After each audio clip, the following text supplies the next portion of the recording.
Hey, welcome back. Last week I was really in a state of crisis, I think, and I was just freaking out about what to do.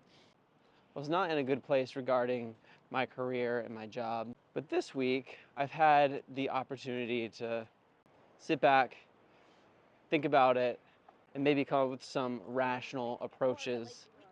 Okay, so there's two different paths that I've been thinking about. One is stay with what I'm currently doing and try to make it more manageable. Two is leaving my position and giving myself unlimited free time.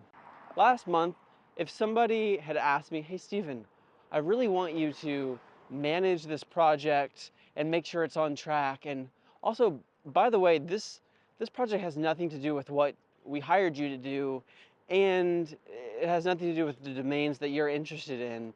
But we really want you to step in and lead the project and make sure it goes smoothly. Can you do that?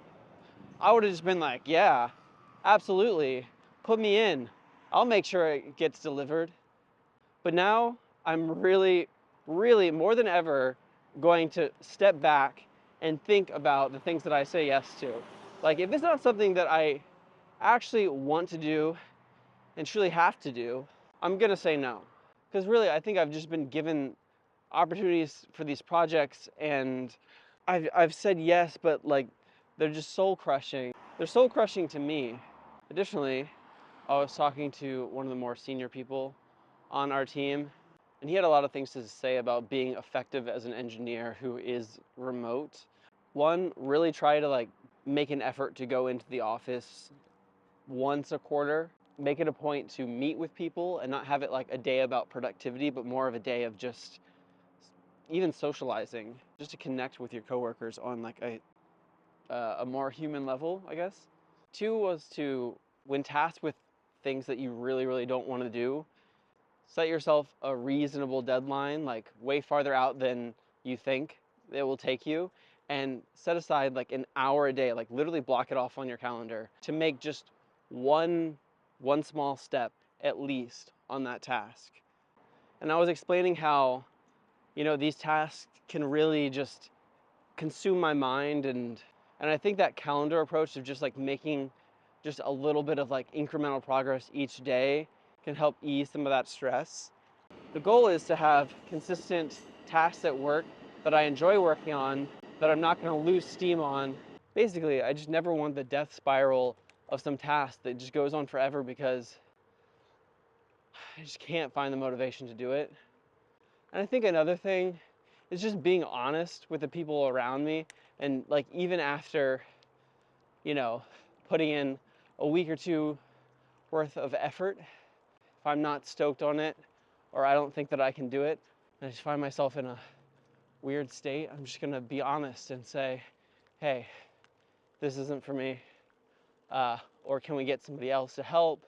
Yeah, just asking for that help really early on. And I know these are like simple things, but no one really teaches you them. I don't think it's exactly common sense.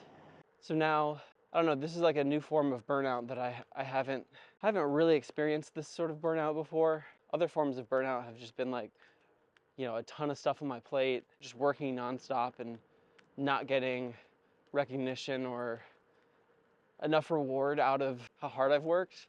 I guess the other form of burnout that I've really experienced is just somewhat similar in that nothing feels worth it, and I just didn't have any boundaries whatsoever. And I felt like the expectation of me was just not in line with what I wanted to do. So yeah, here's to saying no. So the other part is quitting your job entirely. And I've done this before, and it was great. It kind of yielded something that I didn't expect though. Like I wasn't like extremely productive and working on my own thing. It was just more like a time to heal and explore. But I think if I were to do that again, I would want to find a way to actually have something to work on. Like, I have the money to explore an idea and like take a chance on something, but I just don't really have an idea other than making music.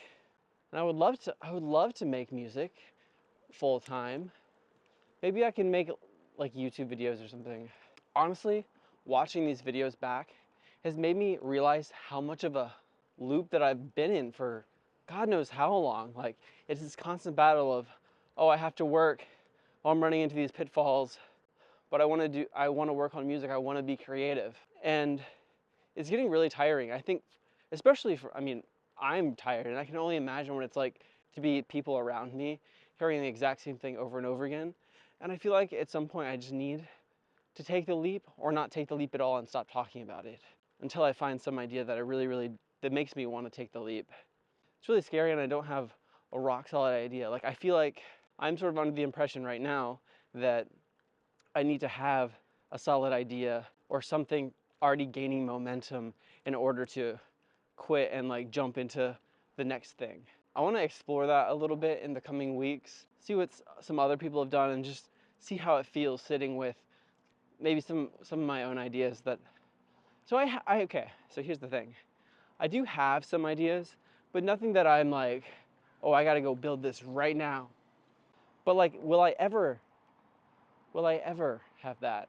The only thing that I'm like, I need to do this right now is my music project. Like, I gained so much momentum this year and I just totally lost it at the end.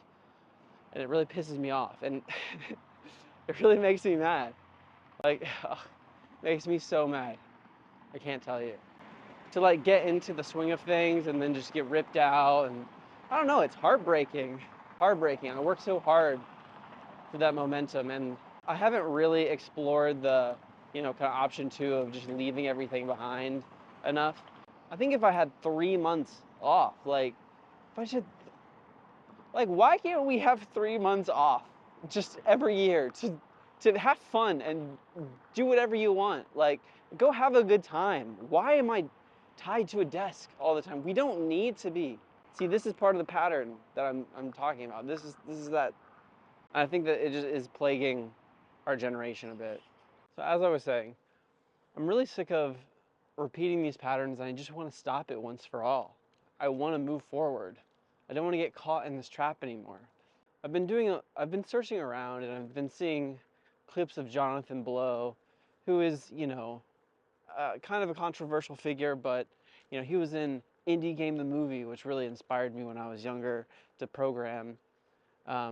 And one of the things that he says is that mediocre work breeds mediocre programmers. Think back to when I was given like really tough problems to solve, where I'm not writing a freaking doc on what to do every single time. You just do it. I was just having such a better time. I really was. And I'm not writing an entire document about putting some text under some other field. Like, ugh. Some of these things are just so exhausting. I want to feel alive. That is the thesis of everything that has been on my mind for some time. How can I feel alive? How can I feel like I'm progressing and moving on? What do I do? It feels like I need to make a big change. I think about how a lot of these tech companies are set up to be this machine where you kind of never leave because you're paid so well, and they keep giving you more equity year over year, and you make more and more money the longer you stay.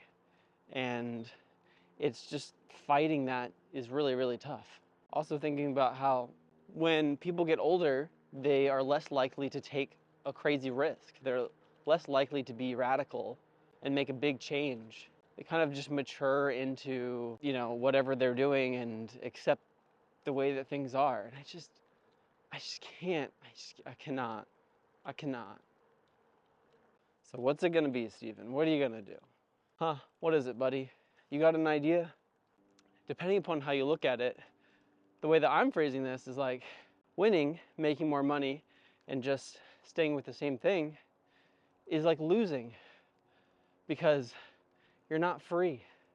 Never before have I felt like I should go do something else more than I feel that right now. I also feel like I should get a rational view of the risk involved here. Like, I have so much upside. Like, I can support myself so well at this point that I feel very, very prepared to take a risk. Just don't know what that risk is. The risk is the music. Like, maybe it's this. Maybe it's making little sketches, you know? Either way, can't really lose. I want to be so for real in here, but I just can't. Okay. I hope you have a great holiday season. I will see you in, if not next week, I'll see you in the new year, okay? Happy Christmas. I hope you're doing well. I miss you. And I'll see you soon, okay? All right. Goodbye.